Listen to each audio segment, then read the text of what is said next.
দিন কয়েক আগেই আবগারি দপ্তর এবং হাওড়া গ্রামীণ জেলা পুলিশ একযোগে অভিযান চালিয়ে উলুবেড়িয়ার হুগলি নদীর কাটাখালী ঘাট সংলগ্ন এলাকায় অভিযান চালিয়ে প্রায় 1,30,00,000 টাকা চোলাই মদ উদ্ধার করেছিল।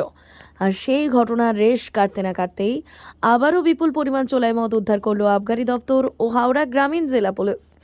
আবগারি দপ্তর সূত্রে খবর, বৃহস্পতিবার ভোরে উলুবেড়িয়ার শাখাভাঙা এলাকায় আবগারি ও হাওড়া গ্রামীণ জেলা পুলিশ একযোগে অভিযান চালিয়ে প্রায় 45,000 লিটার চোলাই মদ উদ্ধার করে।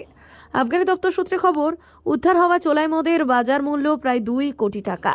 আবগারি দপ্তর সূত্রে খবর, অভিযানের সময় একটি 4 চাকা গাড়িতে করে চোলাই পাচারের সময় ওই গাড়িটিকে আটক করেছে পুলিশ।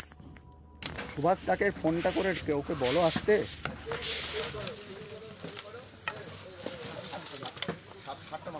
সাতটা আছে না? আচ্ছা আছে, চলো আমার সঙ্গে।